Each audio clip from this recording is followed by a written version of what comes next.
அவங்க வந்து தைவான் அவங்க அம்மா பிறந்த நாடு. ஸோ அங்கே தான் வேலை பார்க்குறதா சொன்னாங்க.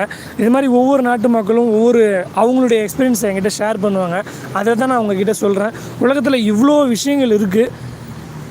ஆனால் நம்ம என்ன நினைக்கிறோம், இதான் உலகம், 4 பேர் அப்பா அம்மா சொந்தக்காரங்க மனைவி குழந்தைங்க, இன்றைக்கி வேலைக்கு போனால் சம்பளம், மணி ஆனால் சாப்பாடு, மாதம் ஆனால் சம்பளம், வருஷம் ஆனால் லீவு, இப்படி நிறைய பேர் போயிட்டுருப்பாங்க. இந்த வாழ்க்கை கிடைக்கல நிறைய பேர் ஏங்கிக்கிட்டு இருப்பாங்க.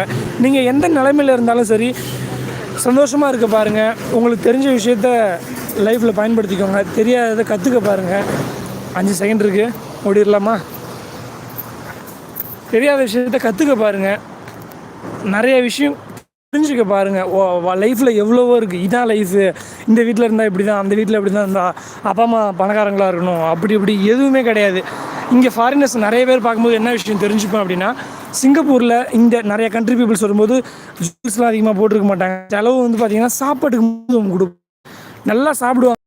ஆனால் இந்த அத்தியாவசிய பொருட்கள்லாம் அதிகமாக ஆசைப்பட மாட்டாங்க. ஆகிரும் வாழறதுக்கு தான் வேலைக்கு போகணும், சந்தோஷமாக இருக்கும் அப்படின்றத நல்லா தெரிஞ்சு வச்சுருப்பாங்க.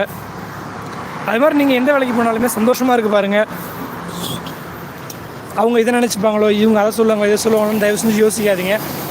சந்தோஷமாக இருக்குமா நம்ம செய்கிற நாட்டில் வேலையில், நம்ம குடும்பத்தை பார்த்துக்கிறோமா? நீங்கள் நல்லா யோசிச்சு பாருங்கள். நான் என்னுடைய தனிப்பட்ட வாழ்க்கையை ஒப்பிட்டு தான் சொல்கிறேன்.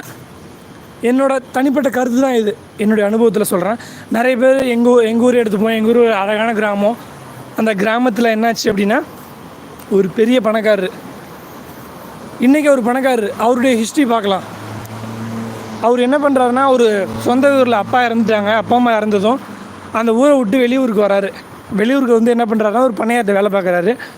அந்த பண்ணையார்ட்ட வேலை பார்க்கும்போது கொஞ்சம் கொஞ்சமாக சம்பாதிக்கிறார். அந்த பண்ணையார்ட்ட வேலை பார்த்து சம்பாதிச்சு அவரு ஒரு ராஜ்யத்தை உருவாக்குறாரு அப்படின்னு மனசில் நினச்சிக்கிட்டு என்ன பண்ணுறாரு, வயல்கள் வாங்குறதா இருக்கட்டும், வீடு கட்டுறதா இருக்கட்டும், நிலம் வாங்குறதா இருக்கட்டும், இந்த மாதிரி நிறைய இன்வெஸ்ட்மெண்ட்லாம் பண்ணிக்கிட்டே வராரு. சேர்த்து வைக்கிறாரு.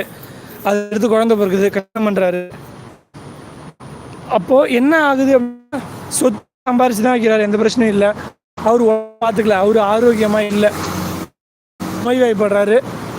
அதுக்கடுத்து என்ன ஆகுது அப்படின்னா, அவரோட சேர்த்து வச்ச சொத்தை வந்து ஒரு பையன் பொண்ணு அவங்க வாங்கிக்கிறாங்க. அதுக்கடுத்து அவர் மனைவி என்கிட்ட சொல்லும்போது என்ன சொன்னாங்கன்னா, ஓப்பனாகவே என்ன சொன்னாங்க அப்படின்னா, ஃபஸ்ட்டு அவர் உடம்பு சரியில்லாதப்போ செலவுக்கு காசு இல்லை, வீட்டில் இருந்த பொருளெல்லாம் எடுத்துகிட்டு கிராமத்திலலாம் டெம்போ என்ன பண்ணுவாங்க, பழைய ஜாமான்லாம் வாங்குவாங்க, பெரிய பெரிய கோவலை அண்டாலாம். இதை என்ன பண்ணாங்க, அவங்க மனைவி சொன்னாங்க, அவ்வளோ சொத்துக்கள் இருந்தாலும் எல்லாமே எழுதிட்டாங்க, என்ன பண்ணுறதுன்னு தெரியல அப்படின்ற. அந்த பாத்திரத்தெல்லாம் விற்று மருத்துவ செலவை பார்த்துட்டு தான் மனசு ரொம்ப கஷ்டமாக இருந்துச்சு. அதுக்கடுத்து அந்த தாத்தா இருந்தப்போ அவர்கிட்ட கேட்கும்போது, வயதான காலத்தில் பழைய அழுக்கு சட்டையை, கிழிஞ்ச சட்டையை போட்டுக்கிட்டு தான் மருத்துவமனைக்கு போகிறான். இவ்வளோ கொள்ளக்காட்டு வசதி, ஏன் புது சட்டை போட்டு போனான் அப்படின்னு கேட்டால் சொல்லுவாரான், நல்லா புது சட்டை போட்டு போனால் வைத்தியம் ஒழுங்காக பார்க்க மாட்டாங்க, பழைய சட்டை போட்டு போனால் ஏழை அப்படின்னு நினச்சிக்கிட்டு வைத்தியம் பார்ப்பாங்க அப்படின்னு அந்த தாத்தா சொன்னதா அந்த பாட்டி என்கிட்ட சொன்னாங்க. அப்போ நினச்சேன், அப்போது எந்த அளவுக்கு அறியாமையில் இருக்காங்க. இவ்வளோ சொத்து பத்துகள் இருக்குது, நம்ம உடம்பை ஒழுங்காக பார்த்துக்கல. அப்போவும் என்ன நினைக்கிறாங்க, சொத்து பத்து செலவாயிடக்கூடாது. அப்படி சேர்த்து வச்சு நீங்கள் என்ன பண்ண போகிறீங்க? ஒன்றுமே கிடையாது. அவர் வாங்கி வச்ச சொத்து 1 கோடிக்கு மேலே இருக்கும். எக்ஸாம்பிள், ஒரு 10 ஏக்கர் வாங்கியிருக்காருன்னு வச்சுக்கோங்களேன்.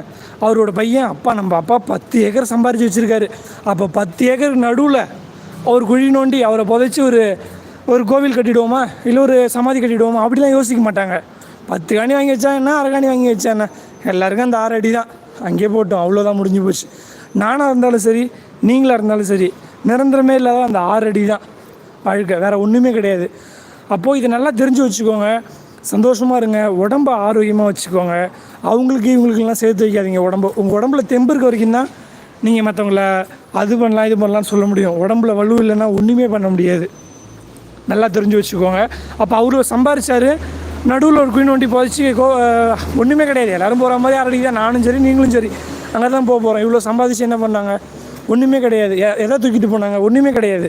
நானும் சரி நீங்களும் சரி நெத்தியில் வைக்கிற 1 ரூபாயை கூட என்ன பண்ணுவாங்க, எடுத்துப்பாங்க. ஏன் எடுத்துப்பாங்கன்னா அவங்க நினைவாக இருக்கணும்,